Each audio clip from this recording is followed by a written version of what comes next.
Pada kesempatan ini saya akan menjelaskan materi tentang pengantar ilmu ekonomi. Terlebih khususnya di sini saya akan menjelaskan tentang pasar monopolistik. Yang pertama, pengertian pasar monopolistik. Pasar monopolistik merupakan pasar yang di dalamnya terdapat banyak sekali penjual atau produsen yang menjual barang yang sama, tetapi di dalamnya itu mereka menjual dengan barang yang memiliki tekstur bentuk yang berbeda. Pasar monopolistik ini sering disebut sebagai pasar persaingan tidak sempurna. Kenapa dia dikatakan pasar persaingan tidak sempurna? Karena di dalamnya itu terdapat banyak sekali produsen atau penjual yang menjual barang yang sangat-sangat banyak.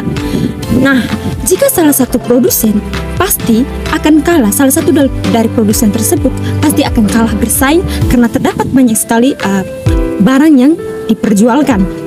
Maka disitulah salah satu produsen akan melakukan segala cara, baik itu cara yang halal ataupun tidak halal, untuk melariskan barangnya tersebut.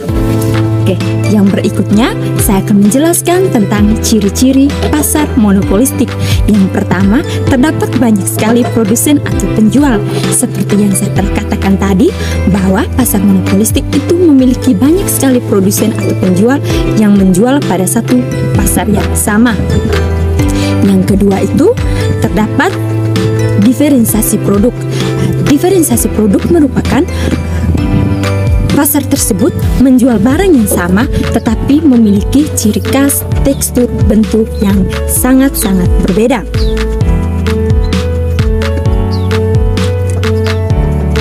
Yang berikutnya, produsen mudah keluar masuk pasar. Yang ketiga, produsen dapat menentukan harga. Pasar monopolistik ini, produsen memiliki keistimewaannya tersendiri karena dia dapat menentukan harga barangnya itu sendiri. Di sini saya ambil contoh seperti produsen menjual sapi. Nah, di sini produsen akan menjual sapi yang berukuran kecil, ukuran sedang, dan besar. Nah, sapi yang berukuran kecil akan berbeda dengan sapi yang berukuran sedang maupun besar. Sapi yang berukuran kecil bisa saja harganya mungkin hanya 10 juta, tetapi sapi yang berukuran sedang mungkin saja harganya lebih naik 2 kali lipat. Nah, begitupun sapi yang berukuran besar. Nah, di pasar monopolistik ini memang betul-betul produsen itu memiliki keistimewaannya tersendiri. Dia dapat menentukan harga barangnya tersendiri. Yang berikutnya, produsen itu mudah keluar masuk pasar. Di dalam pasar monopolistik, produsen bisa keluar masuk pasar dengan mudah sesuai dengan kebutuhannya. Dimana jika barangnya sudah terjual, terlaku terjual, maka produsen akan keluar dengan sebebas-bebasnya. Jikapun sebaliknya, barangnya, dia ingin menjual barangnya, produsen bisa masuk ke pasar tersebut untuk menjualnya.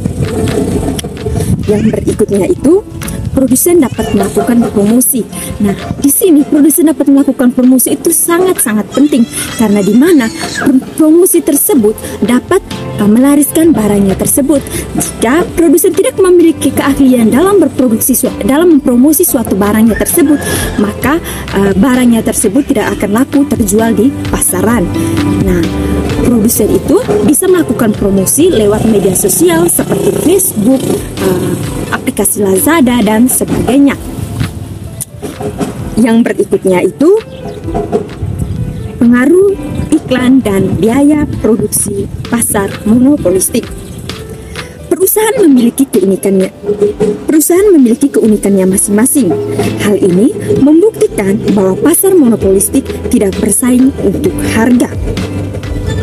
Persaingan di pasar monopolistik meliputi diferensiasi produk dan promosi. Yang berikutnya, ada 4 cara dasar untuk membuat produk yang berbeda. Yang pertama, perbedaan fisik meliputi penampilan, kualitas, berat, warna, dan desain. Nah, di sini saya dapat menjelaskan jika produk kita memiliki desain, penampilan, tekstur, berat yang berbeda, maka produk yang kita hasilkan itu akan sangat-sangat berbeda dengan yang lain. Nah, jika kita menampilkan desain yang berbeda daripada yang lain, walaupun kita menjual barang yang sama, tetapi kita memiliki desain yang berbeda, tekstur yang berbeda, rasa yang berbeda, maka disitulah konsumen pasti akan lebih memilih produk-produk dari kita. Nah, yang berikutnya itu tentang jumlah dan jenis lokasi di mana produk tersedia untuk membantu membedakannya. Nah, di sini yang lebih ditekankan adalah lokasi, di mana lokasi itu harus strategi dalam menjual barang yang kita di mana jika kita menjual suatu es krim di daerah yang dingin, otomatis es krim kita itu tidak akan laku terjual. Tetapi kalau kita menjual es krim itu di wilayah atau lokasi yang strategis, yang panas, maka otomatis es krim yang kita jual akan lebih terlaris, ya, lebih laku terjual. Konsumen akan lebih memilih barang kita karena kita menjual tuh sesuai strategis dengan lokasi. Yang berikutnya itu menyediakan produk dan layanan yang berbeda daripada yang lain. Nah, di sini saya akan lebih meningkatkan ke layanan. Nah, layanan itu bagaimana cara kita melayani konsumen yang menjual kepada produsen. Nah, di sini bagaimana tata cara kita, tata kerama, tata bahasa kita, senyum terhadap konsumen yang datang membeli ke produsen itu. Di situ maka akan tergeraklah hati para konsumen untuk selalu membeli barang kita. Bagaimana? Walaupun barang kita mungkin tidak terlalu estetik misalnya, tetapi karena pelayanan kita yang baik, konsumen akan lebih tertarik pada barang kita melalui cara-cara kita mempropagandakan konsumen. Yang berikutnya itu diferensiasi produk adalah citra yang ingin ditampilkan produsen di benak konsumen. Misalnya kita menjual suatu baju, ya, baju. Nah, di sini kita menjual baju kaos. Nah, produsen menjual baju kaos itu tidak hanya satu produsen yang menjualnya. Pasti produsen itu memproduksi baju-baju kaos itu sangat banyak, ya, produsen yang memproduksi baju-baju kaos. Tetapi bagaimana kita seorang produsen itu membuat keunikan tersendiri pada baju kaos kita tersebut. Misalnya produsen yang lain itu dia menjual barangnya itu kaos-kaos yang biasa, tetapi pada barang kita memproduksinya dengan gambar atau tulisan yang berbeda. Misalnya dengan gambar XOL, pop-pop Korea yang zaman-zaman sekarang masih tren. Oke. Yang berikutnya itu saya akan menjelaskan tentang kelebihan dan kekurangan pasar monopolistik. Yang pertama, jumlah produsen atau penjual tidak terbatas pada pasar monopolistik, dan persaingan bisnis antar produsen dapat memberikan keuntungan tersendiri bagi para konsumen. Nah, di sini kelebihannya, konsumen tidak usah diragukan lagi karena di pasar monopolistik ini tersebut dapat menguntungkan konsumen itu sendiri, bukan hanya untuk produsen. Yang kedua, produsen dapat keluar masuk pasar dengan sangat mudah dan terus mendorong produsen dalam berinovasi, membuat produk yang berkualitas. Nah, di sini mendorong para produsen untuk berinovasi, berkreativitas lebih untuk menghasilkan barang-barang yang lebih berkualitas yang dapat dijual ke pasar tersebut. Yang berikutnya, konsumen menjadi lebih selektif dalam memilih barang di pasar monopolistik ini, di mana produsen akan lebih bijaksana dan lebih pintar dalam memilih suatu barang untuk dipakai atau dikonsumsinya. Nah, di sini juga saya akan menjelaskan pasar monopolistik bukan hanya kelebihannya saja, tapi pasar monopolistik itu memiliki berbagai kekurangan.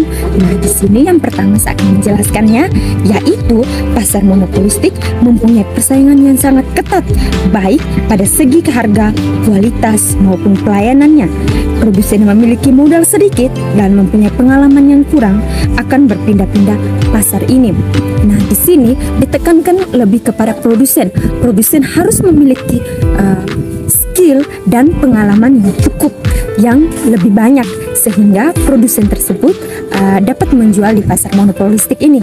Jika produsen tersebut tidak memiliki skill dan kemampuan, maka akan merugikan produsen itu sendiri dalam memproduksi barangnya. Karena apa? Karena dia tidak dapat bersaing dengan produsen lainnya. Yang kedua, pasar ini membutuhkan modal yang sangat besar, di mana jika produsen hanya memiliki modal yang sedikit, maka produsen tersebut tidak dapat bersaing di pasar monopolistik ini.